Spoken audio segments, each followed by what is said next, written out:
Hello everybody. In today's lesson, we're going to learn about strings in Python. In the last lesson, we covered print statements, which allowed us to display text onto the screen. Now today, we're going to take a deeper dive into these quotation marks and what they actually mean.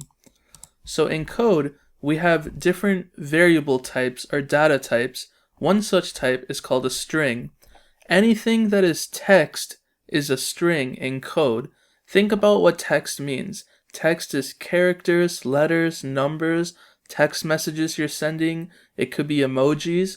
In code, anything inside quotation marks counts as text.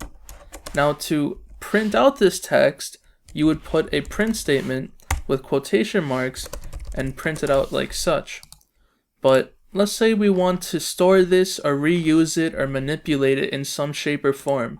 That's where the concept of a variable comes into play. A variable allows us to store data and reuse it or modify it later on. So for instance, if I were to print a sentence saying, my name is, and I put Saran, when I run this, we can see it says my name is Saran. But let's say later on you want to have a conversation with yourself. You want to say, Saran is going to go shopping today, and later on you say Saran is going to pick up his friend. Notice that Saran is used in 3 different print statements here, but let's say this name changes, and let's say it changes to John. We would have to change all of these print statements to update from Saran to John, and that takes some time and effort. In this case, there's only 3 lines of code, so it's not that big of a deal. But in real programs, you will have hundreds of lines of code that depend on the same variable or the same data. In this case, that data is called a name. So we want to make a variable for name. The way you make a variable is to type the name of the variable, or whatever you want it to be called. We want it to be called name, space, equals, space, whatever the type is. So text, which is a string in code, will always be in quotation marks. So we're going to say name equals Saran. And now, if we print out this variable name without quotes on it, it's going to refer to whatever was in that equal sign. So when we print this out and we run it, you can see it says Saran here.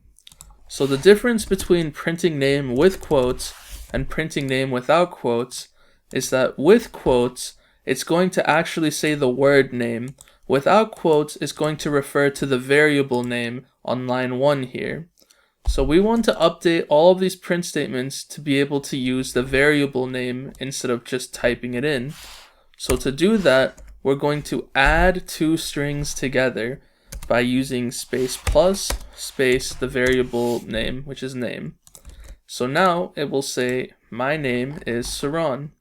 And if I change this from Saran to John, and I run it again, the first print statement over here will end up resulting in John, and the second one will say my name is John. So we want to update all of these print statements to use the name variable instead.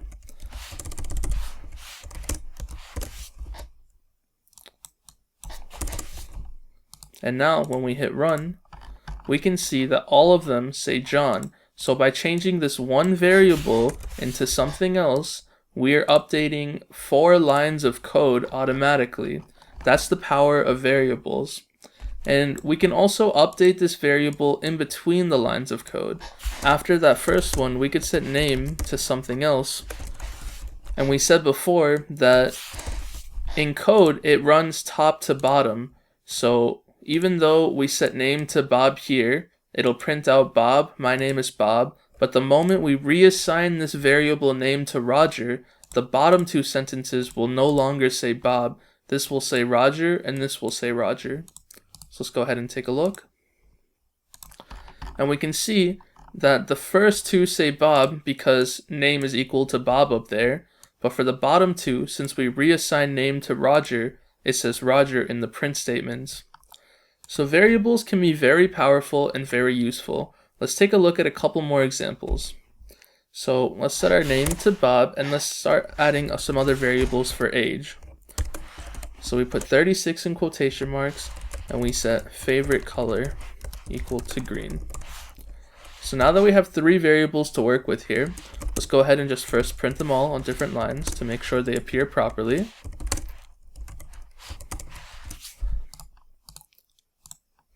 And we have our 3 variables. We want to add these variables to combine sentences together. We want to print out a sentence saying John is 36 years old. So before we would have just typed in quotation marks, John is 36 years old. And that would have been fine. But now that we have a variable with all of these, we want to be able to use name and age together. So instead of John there, we're going to do name plus, and then after the space after is, you would put a quotation marks, and then you would put a plus sign, and we're going to replace this 36 with the variable age, and then space plus, space quotation marks. So we have 4 different parts to this print statement. We have name, we have the word is in quotation marks surrounded by spaces, we have age, and we have years old. So when we run this, it adds the strings together, and it says Bob is 36 years old. Now remember, a computer is really, really dumb. It's only as smart as the person commanding it. So if you forget these spaces over here, it's not going to know that you should add spaces in between words. It's going to do exactly what you told it, which is to add strings together without any spaces, and it's just going to shove it right next to each other. So that'll just say Bob is 36 years old like this with no space in between anything.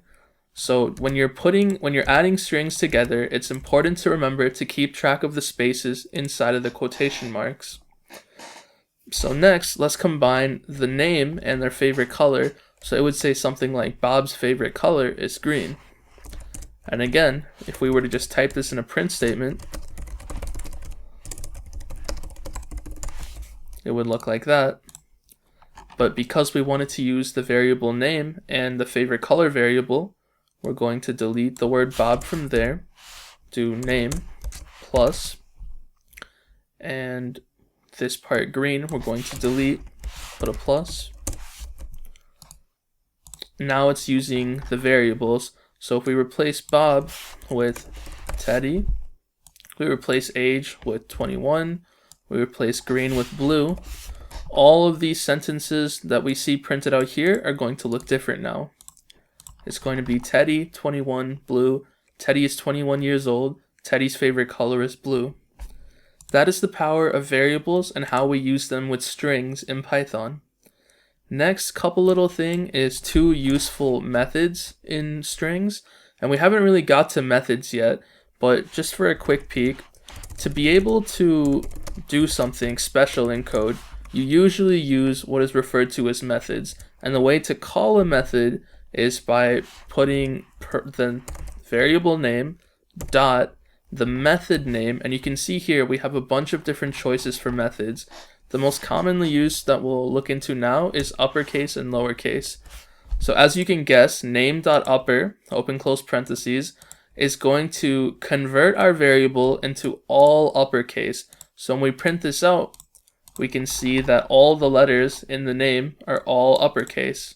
And similarly, if we were to print name.lower, all the variables or all the letters in the variable name is in lowercase now. So let's take a look at how we can combine this with some other code. If you have a first name variable and you have a last name variable, we want to combine the first name and the last name together, so we will make a variable for full name. And before we were only adding strings together in a print statement, but you can add 2 variables and store it in one variable, so the result of full name will always be first name plus space plus last name. And when we print this out, it will have Bob space Roger. And if we wanted to make one of these uppercase and one of these lowercase, we could do first name dot upper, last name dot lower. And now Bob is in all caps and Roger is in lowercase. So that's it for our string tutorial today, and this is still part of the day 1 series. Take a look at the print statements video before if you haven't.